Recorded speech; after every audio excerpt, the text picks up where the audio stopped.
ఓం శుక్లాంబరధరం విష్ణుం శశివర్ణం చతుర్భుజం ప్రసన్నవదనం ధ్యాయేత్ సర్వవిఘ్నోపశాంతయే. ఓం సరస్వతీ నమస్తుభ్యం వరదే కామరూపిణి విద్యారంభం కరిష్యామి సిద్ధిర్భవతు మే సదా. ఓం గురుర్బ్రహ్మ గురుర్విష్ణుః గురుర్దేవో మహేశ్వరః గురు సాక్షాత్ పరబ్రహ్మ తస్మై శ్రీ గురవే నమః. మనం యోగ వాసిష్టం అనే గ్రంథంలో ఉపశమన ప్రకరణంలో 2వ భాగంలో 7వ అంశాన్ని తెలుసుకుంటున్నాము. 7వది స్వయం విచారణ. శ్రీరాముడు మహర్షి జనక చక్రవర్తి మహారాజుగా ఉంటూనే పాము కుబుసమును విడిచినట్లు అహంకారాన్ని త్యజించి వేశారు కదా. అది అట్లు ఎలా సాధ్యపడింది? ఏ పరికరాలు కార్యక్రమాలు ఆయన ఉపయోగించారు? లేక సిద్ధులు చెప్పిన అభిప్రాయములు విన్నంత మాత్రం చేతనే ఆయన సంసారంను జయించి వేశారా? లేక అందుకు మరేమైనా కారణాలు ఉన్నాయా? శ్రీ వశిష్ఠ మహర్షి సిద్ధుల వాక్యములను మననం చేస్తూ స్వయంగా విచారణ చేయుట చేత అహంకారము అనబడి మూలవాసనను ఆయన జయించారు, లేక త్యజించారు, లేక అతీతత్వం వహించారు. అయితే ఏదైనా ఎవరికైనా లభించాలంటే సుదీర్ఘమైన అభ్యాసం, విచారణ అవసరం కదా. అట్లాగే చిరకాల మిత్రుడైన స్వవిచారణయే అతనికి అందుకు తోడైనది. అహంకారం క్షయించగా విశాల చిదాకాశము నిర్మలమవుతుంది. అజ్ఞానాంధకారము అనగా ఈ దేహం మొదలైనవే నేను అని తలచుటయే కదా. అట్టి అజ్ఞానం నశిస్తే ఇక ఎట్టి బాహ్యమైన పరికరములు అవసరం లేకుండానే ఆత్మ ప్రకాశము స్వయంగా ఆవిర్భవిస్తోంది. అందుచేతనే ఉత్తముల దృష్టిలో మొదట ఈ జగత్తు స్వయంగా లేదు, భావనను అనుసరించి ఏర్పడి ఉంటోంది. 2 అహం అను పదవాచ్యం కూడా లేదు. 3 నేను పూర్ణ స్వరూపుడనే గాని శూన్యం కాను అను 3 అవగాహనలు ఏక సమయంలో ఏర్పడి ఉంటున్నాయి. అట్లాగే నీ మనస్సు కూడా సర్వదా ప్రశమనం పొంది ఉండుగాక. ఎదురుగా ఉండే వస్తువులందు నిమగ్నము కాకయే ఉండుగాక. అసలు బంధం అంటే ఏమిటి?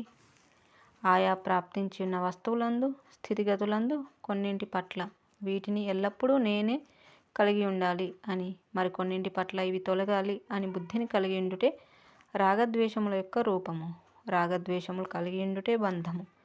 అవి లేకుండుటే బంధరాహిత్యము, లేక ముక్తి, లేక మోక్షము. తొలగాలి అంటే హేయ దృష్టి లేక త్యాజ్య బుద్ధి అని, పొందాలి అంటే ఉపాధేయ దృష్టి లేక గ్రాహ్య బుద్ధి. ఈ 2 దృష్టులను త్యజించి ఇక ఇప్పుడు శేషించే సాక్షి రూపం నందు నిలకడ కలవాడవై స్వచ్ఛతను పొంది ఉండు. గ్రాహ్య త్యాజ్య బుద్ధిని నశింపజేసుకున్నవారు ఇక దేనిని ఇచ్చగింపరు, దేనిని ద్వేషింపరు. వారి హృదయం నందు బ్రహ్మతత్వము అనబడే సమరస భావన కృత్రిమంగా వెల్లివిరిసి ఉంటుంది. ఆకాశం మేఘములచే ఆవరించబడి ఉన్నప్పుడు చంద్రుడు కనబడతాడా?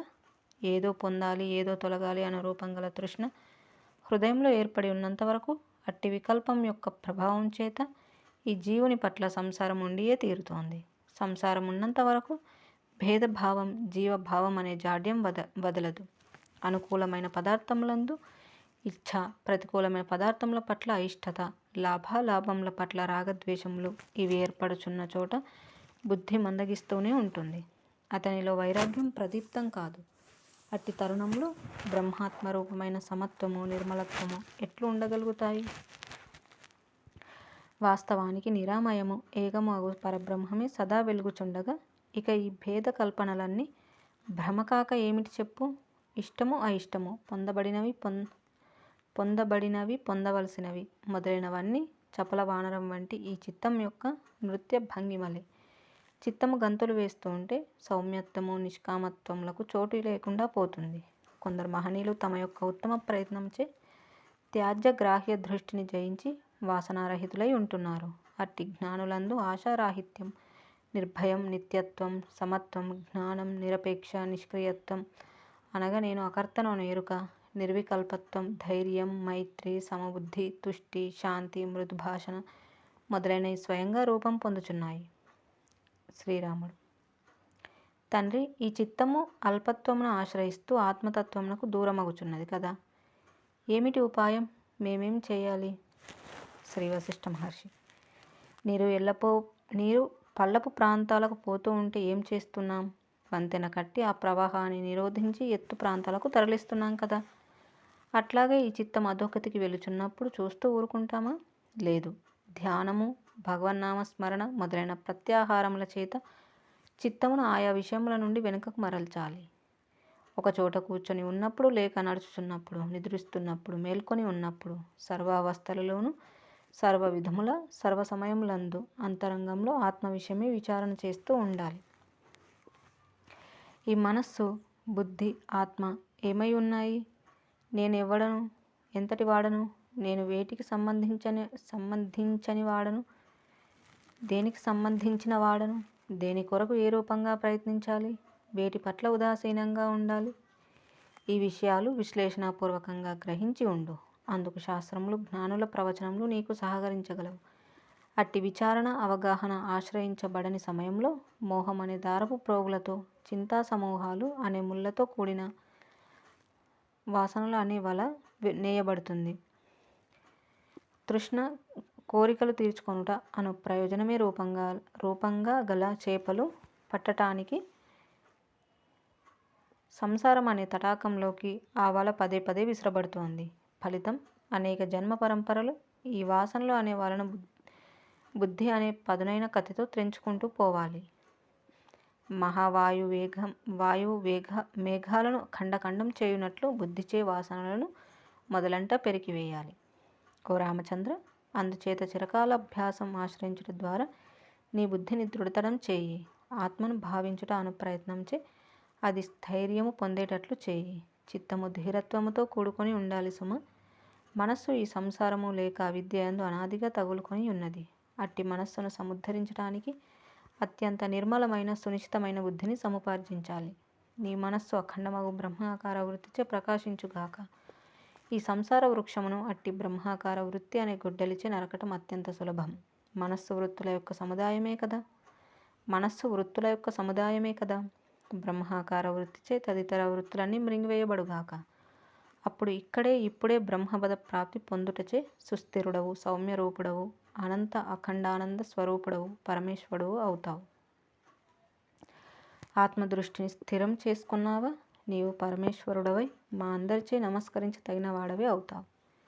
ఎవడైతే అంతటా ఆత్మరూపముని చూస్తూ ఈ దృశ్యము పట్ల సన్మాత్ర భావన చేస్తూ అన్య పదార్థ భావనను త్యజించి వేసి ఉంటాడో అట్టి వానిని ఈ హర్ష, శోక, విషాదములు అనే దోషాలు అంటజాలవు, తాకజాలవు.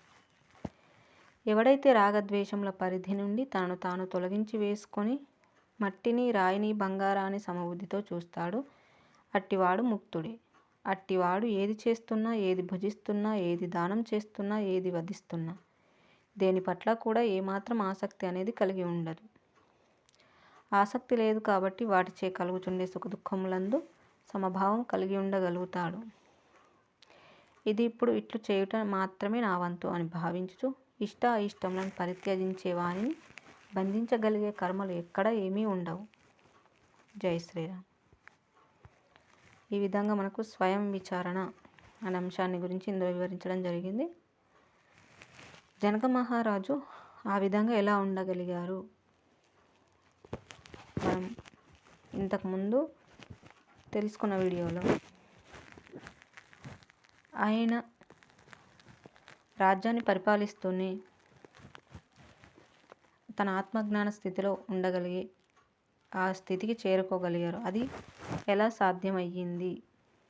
ఏ విధంగా జయించి వేశారు అంటే ఆ సిద్ధులు చెప్పిన దానితోనే ఇంకేమైనా వేరే కారణాలు ఉన్నాయని శ్రీరామచంద్రుడు అడగగా వశిష్ఠ మహర్షి వారు మనకి ఇక్కడ తెలియజేస్తూ వచ్చారు.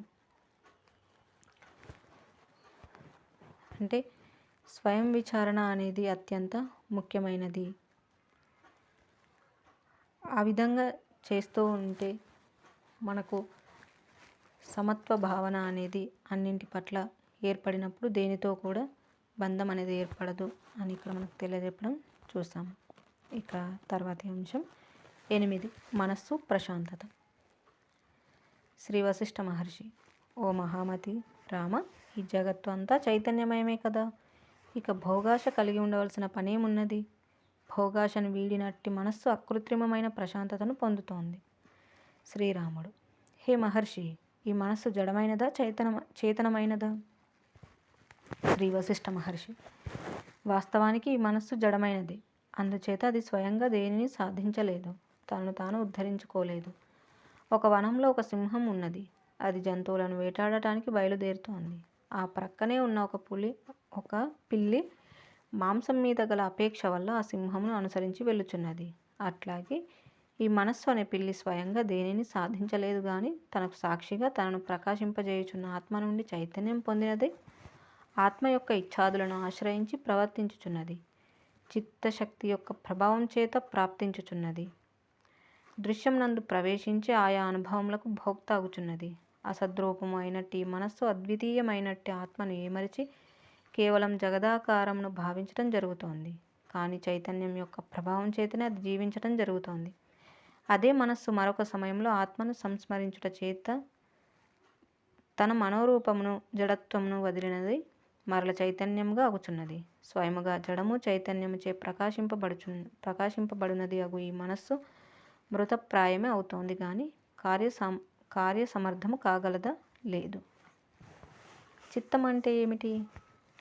చిత్స్వభావం నుండి స్వయంగా అభివ్యక్తమైన కల్పన అసత్మయమైన విషయములను ఆశ్రయించి ఉండటం, లేక నిత్య అనిత్యములను విశ్లేషించకపోవటం.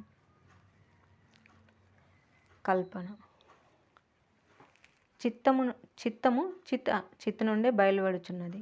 ఈ చిత్తము ద్రష్ట, దర్శనము, దృశ్యమను రూపమున క్రియారూపంగా ఆవిష్కరించబడుచున్నప్పుడు అట్టి చిత్తి యొక్క త్రిపుటి చమత్కారమే కలన లేదా కల్పన అను శబ్దములచే చెప్పబడుతోంది. ఆ కల్పనయే మరొకప్పుడు నేను చిద్రూపాన్నే కానీ ఈ ద్రష్ట, దృశ్యం మొదలైన సంకుచితుడను లేక పరిమితుడను కాదు అని ఎరుగుచున్నది. సముద్రం నుండి బయలుదేరిన ఉప్పు బొమ్మ ఏ కారణంగానో మరల సముద్రంలో పడితే ఏమవుతోంది? నామరూపాలు పోగొట్టుకుంటోంది. అట్లే ఈ చిత్తము స్వస్వరూపమును ఎరిగినప్పుడు తిరిగి చిద్రూపమే అగుచున్నది. విషయరహితమైన చైతన్యమే సనాతన బ్రహ్మము అని అంటున్నాం. ఆ చైతన్యం విషయసహితమైనప్పుడు జీవుడు కలన, కల్పన మొదలైన శబ్దములుగా చెప్పుకుంటున్నాం. అనగా బ్రహ్మమే కించిత్ విషయాసక్తి పొందినప్పుడు కల్పనారూపమై హృదయంలో సద్వస్తువు పోలి ఉంటుంది. ఆ ఆసక్తియే సంకల్ప వికల్ప రూపములతో కూడి మనస్సు అగుచున్నది. ఈ మనస్సు నిత్యానుభవ రూపమైనట్టి తన ఆత్మను విస్మరించి స్మృతి రూపమును చెందుచున్నప్పుడు జడ రూపమును బోలి చిత్తము అని అనిపించుకుంటోంది. చిత్తం యొక్క ధర్మములు: 1. జరిగిపోయిన విషయముల గురించి మననం చేయుటం లేక విషయాకార కల్పన కలిగి ఉండటం. 2. భవిష్యత్ విషయం గురించి సంకల్పంలో ఆశ్రయించటం. 3. ఇది పొందాలి, ఇది తొలగాలి అను రూపమును గల హేయ ఉపాధేయములతో కూడిన పరిచ్ఛిన్నత్వము. ఈ చిత్తమే బ్రహ్మాండాకారమును స్వమాయావశం చేత పొందుచున్నది. మరొకప్పుడు తనను తాను మరచి నేను ఒక జీవుడను, నేను ఈ శరీరమును, ఇవి నావి, ఇవి కావు, ఇవి నాకే ఉండాలి మొదలుగా గల అనేక జీవభ్రాంతులకు లోనవుచున్నది. మరలా అర్హత పొంది గురువుల చేత, శాస్త్రముల చేత బోధింపబడేంత వరకు తన యొక్క అద్వితీయ పూర్ణానంద స్వరూపమును గుర్తెరుగుట లేదు. జై శ్రీరామ్.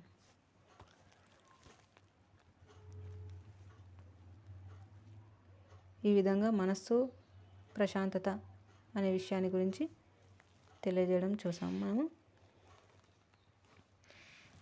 ఈ మనస్సు అనేది జడమైనదా చైతన్యమైనదా అనేటువంటి విషయాన్ని శ్రీరామచంద్రుడు అడగగా వశిష్ఠ మహర్షి వారు ఇది జడమైనదే కానీ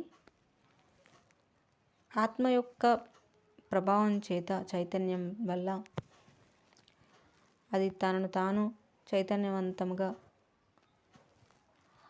ఆలోచన చేస్తూ కార్యరూపాన్ని మనకి ఈ వికల్పాలన్నీ ఏర్పరుస్తుంది అని తెలియజెప్పారు. అలాగే ఆ విషయరాహిత్యమైన తర్వాత ఉన్నటువంటి చైతన్యమే సనాతన బ్రహ్మము అని చెప్పడము.